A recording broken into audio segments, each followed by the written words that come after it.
For pretty much all of human history, we've been stuck on this really tough question about ourselves. Is violence just part of the deal? An unavoidable force that's baked right into our DNA and into the world itself? Well, let's dive into that, because a really fascinating new theory suggests we might be asking the wrong question altogether.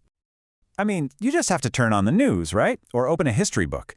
It's so easy to look around and just conclude that, yeah, violence is a fundamental part of being human. It's this permanent feature of our world that we can try to manage but never ever truly defeat. But what if that's not the full picture? And this is the central idea we're going to unpack. It's a new way of thinking that reframes violence completely. It says violence isn't some powerful, unstoppable force. Instead, it's a relational pathology. Now that sounds academic, but think of it this way. It's a disease, a sickness that only shows up when the fundamental connections we have with each other start to break down. So let's take a closer look at this new diagnosis, because it's more than just a new word for an old problem. It's a whole new way of seeing where violence comes from, and that could change everything about how we try to fix it.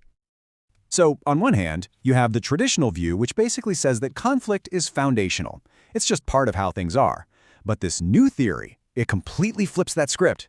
It says no, peace and connection are the real foundation. Violence isn't the root cause of anything. It's just a symptom that the foundation is cracking.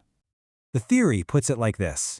Violence isn't a thing in and of itself. It's a lack of something. Think about a shadow. A shadow isn't a physical object you can grab, right? It's just the absence of light. Well, in the same way, violence is the absence of a healthy relationship. It's the empty, dark space where a real connection is supposed to be.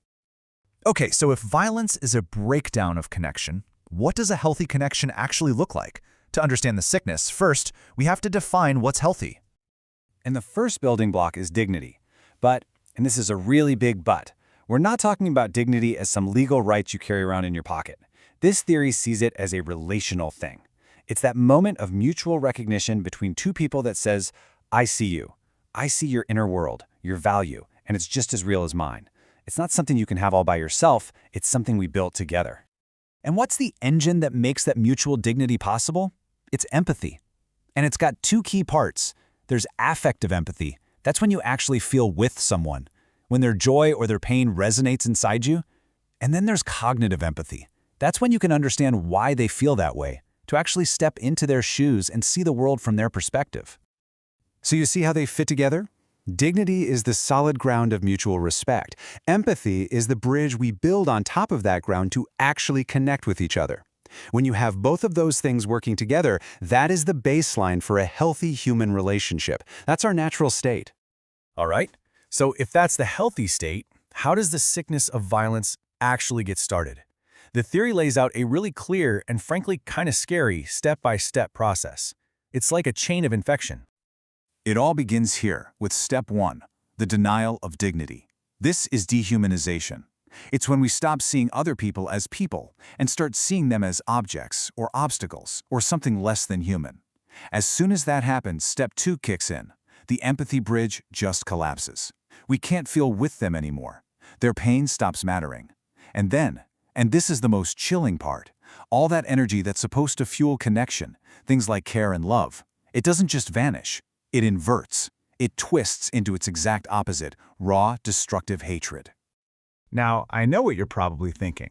What about self-defense? What about fighting back against depression? Is that just a sickness too? This is a huge question, and the theory has a really smart way of looking at it. It makes a crucial distinction between a primary pathology and a secondary one. Think of it like a doctor's diagnosis. The first unprovoked act of aggression, that's the infection. That's the primary disease that gets the whole cycle started. The defensive reaction to it, that's the fever. Now, a fever is still a sign of sickness, it's not a healthy state, but its job is to fight the real infection. And the moral blame for the whole mess, it lies with whoever started the infection in the first place. I mean, nobody wants a fever, right? But sometimes it's a necessary biological response to a bigger threat. In the exact same way, defensive violence is a tragedy. It's a break from the peaceful ideal, but it's a response that's been forced on someone by that initial aggression.